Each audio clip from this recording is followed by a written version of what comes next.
Bismillahirrahmanirrahim. Assalamualaikum warahmatullahi wabarakatuh. Masih bertemu dengan Bu Sulis. Ya, hari ini kita akan melanjutkan pembelajaran masih di tema 1, organ gerak hewan dan manusia. Subtema 2, manusia dan lingkungan. Ya, untuk pembelajaran hari ini kita akan fokuskan ke muatan pembelajaran IPA. Disimak baik-baik ya. Untuk dapat bergerak, manusia memerlukan tulang dan otot. Contohnya adalah berjalan, berlari, bersepeda, menulis, dan masih banyak lagi gerakan-gerakan lainnya yang memerlukan tulang dan otot. Tulang dan otot bekerja sama dalam bergerak sehingga membentuk suatu sistem gerak. Perhatikan gambar berikut. Nah, kalian tahu ini apa? Ya, ini adalah rangka manusia. Jadi, di dalam tubuh manusia terdapat rangka seperti ini. Ada banyak tulang di sini. Mulai dari tulang dahi, tulang pelipis, tulang pipi, lanjutnya ke tulang belakang, tulang dada, sampai ke tulang betis, pergelangan kaki, dan tulang jari kaki di sini. Ya, kita akan bahas tentang tulang. Jenis-jenis tulang. Berdasarkan letaknya, tulang dibagi menjadi 3. Ada tulang tengkorak, tulang badan, dan tulang anggota gerak. Ya, kita akan fokus pelajaran ke tulang anggota gerak. Lucu ya? Contoh ya. Kalian tahu ini apa? Dari pangkal sini sampai di ujung sini namanya ya tulang anggota gerak atas, yaitu tangan. Yang ini ya tulang anggota gerak bawah adalah kaki. Kita akan bahas satu persatu mulai dari tulang anggota gerak atas. Dari yang paling atas, di sini ada tulang lengan atas yang fungsinya untuk menggerakkan badan atas badan atas manusia. Jadi ketika tangan mau bergerak, disinilah mulainya dari sini. Lanjut ke tulang pengumpil. Tulang pengumpil itu letaknya lurus dengan tulang ibu jari atau jempol. Ya, jadi mengingatnya gampang ya, karena di sini ada 2. Biasanya di sini sering terjadi kesalahan ketika diminta mencari tahu antara yang ini tulang pengumpil atau tulang hasta. Nah, membedakannya, ini tulang pengumpil lurus dengan tulang ibu jari atau tulang jempol. Fungsinya apa? Fungsinya untuk pergerakan dari lengan bagian bawah dan membantu membentuk persendian dari siku. Nah, ini persendiannya di sini. Selanjutnya ada tulang hasta. Fungsinya membentuk struktur lengan bawah dan membantu rotasi pergelangan tangan. Tulang pergelangan tangannya di sini. Fungsinya apa? Membantu pergerakan pergelangan tangan. Selanjutnya ada tulang telapak tangan. Fungsinya menghubungkan antara tulang-tulang jari dengan tulang pergelangan tangan. Di sini ada tulang jari. Fungsinya membentuk struktur dari jemari. Ini adalah tulang anggota gerak atas atau tangan. Selanjutnya ada tulang anggota gerak bawah, mulai dari tulang paha. Tulang paha adalah tulang terbesar dan terkuat di tubuh. Fungsinya menjadi tumpuan seluruh badan. Selanjutnya ada tulang tempurung lutut. Fungsinya membungkus dan melindungi sendi lutut. Nah, di sini ada sendinya, persendian. Nanti akan kita pelajari tentang sendi. Di bagian bawahnya ada tulang kering dan tulang betis. Nah, tulang kering ini ada di bagian depan kaki. Biasanya kalau kalian atau teman-teman kalian yang suka main bola, itu di sini dikasih pelindung. Nah, itu yang dikasih pelindung itu yang disebut dengan tulang kering.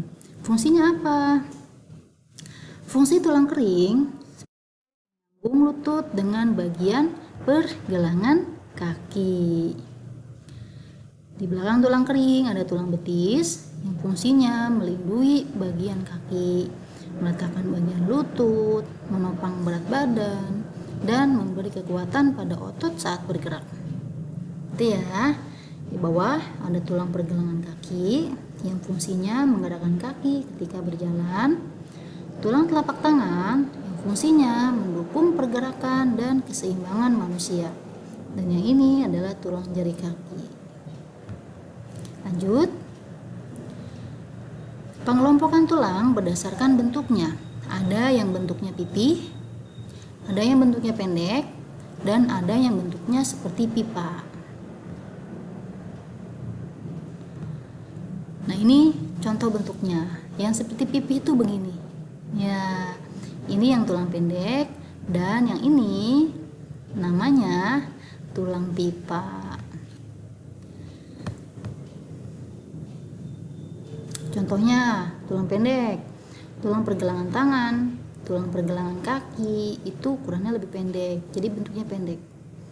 Tulang jari kaki atau ruas-ruasnya, tulang telapak tangan, tulang ruas belakang, tulang jari tangan, dan masih banyak lagi yang lainnya. Selanjutnya, tulang pipih, tulang tengkorak. Nah, tulang tengkorak itu bentuknya pipih. Ya, ada tulang rusuk di bagian dada, bentuknya juga pipih. Tulang belikat di bagian belakang badan, bentuknya pipih. Tulang dada dan lain-lain. Nah, ini gampang banget nih diingatnya nih. Tulang yang bentuknya pipa biasanya ukuran lebih panjang.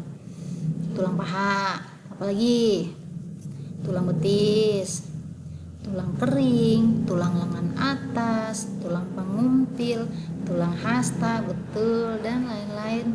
Masih ada lagi yang bentuknya menyerupai pipa, itu namanya tulang pipa. Itu ya. Berdasarkan bentuknya, tulang dibagi menjadi 3. Ada tulang pendek, tulang pipih, juga tulang pipa. Fungsi tulang. Fungsinya untuk apa tulang? Nih, sebagai tempat melekatnya otot. Kalau yang ini sebagai pelindung organ vital. Yang ini gambaran ya, tempat pembentuk sel darah merah. Dan yang ini adalah memberi bentuk pada tubuh, dan masih banyak lagi fungsi-fungsi tulang yang lainnya. Sekarang kita akan bahas jenis-jenis otot. Fungsi otot pada manusia, yang pertama, menjalankan dan melaksanakan kerja. Contohnya berjalan, mengangkat, memegang, berlari, itu menggunakan otot. Menggerakkan jantung, mengalirkan darah yang terdiri atas zat-zat yaitu nutrisi, oksigen, dan lain-lain juga menggunakan otot. Ya, berdasarkan letaknya, otot dibagi menjadi 3. Apa saja? Otot polos, otot lurik, dan otot jantung. Kita akan bahas satu persatu mulai dari otot polos. Nah, ini gambaran otot polos. Kalian tahu ini gambar apa? Ada usus. Ya. Otot polos adalah otot yang bekerja tanpa kesadaran kita, yang dipengaruhi oleh sistem saraf tak sadar atau yang disebut dengan saraf otonom.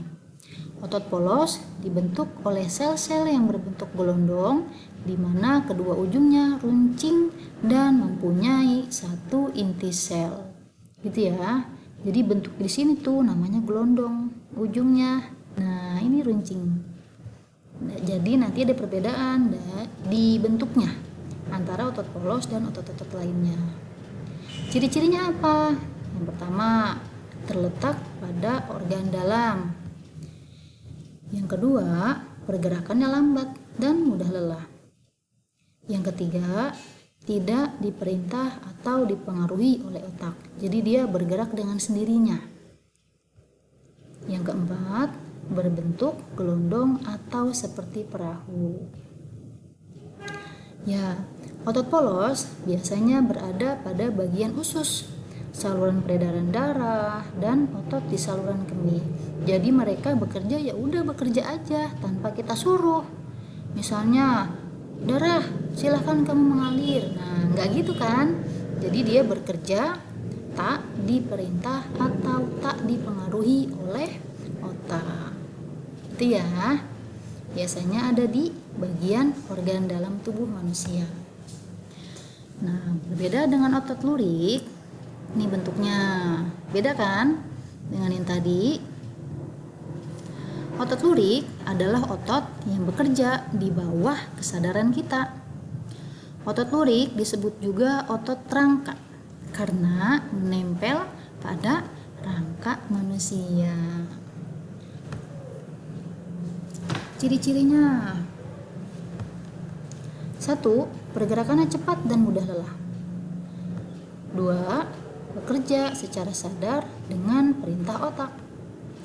Yang ketiga, melekat pada rangka. Yang keempat, ototnya berbentuk silindris dengan garis gelap terang. Jadi di sini ada yang gelap, gak kelihatan, ada yang terang, ada yang gelap, ada yang terang. Gitu ya maksudnya ya. Contohnya, otot lengan, otot pada kaki, otot betis. Nah, ini contoh otot-otot lurik. Jadi bekerja tanpa sadar. Kalau kita mau nulis, ya ototnya bergerak. Kalau kita mau berjalan, ya bergerak. Karena otot di situ adalah otot lurik yang bekerja secara sadar dengan perintah otak. Yang terakhir ada otot jantung. Ya, bentuknya menyerupai otot lurik, tapi dia bercabang. Nah, gitu ya. Otot jantung adalah otot yang bekerja secara terus-menerus tanpa isyarat atau berhenti. Kalau otot jantungnya berhenti, berarti kita kalau otot jantungnya berhenti, berarti kita sudah tidak hidup. Ciri-cirinya berbentuk silindris, sama seperti otot lurik. Memiliki percabangan. Bekerja tanpa kesadaran manusia. Yang keempat, bekerja terus-menerus dan tidak membutuhkan istirahat. Cara menjaga kesehatan tulang dan otot. Yang pertama, menghindari gerakan yang membebani kerja otot secara berlebih. Yang kedua, olahraga secara teratur. Yang ketiga, memenuhi kebutuhan cairan tubuh. Yang keempat, mengkonsumsi makanan yang bergizi. Yang kelima, terpapar sinar matahari pagi. Itu cara menjaga kesehatan tulang dan otot.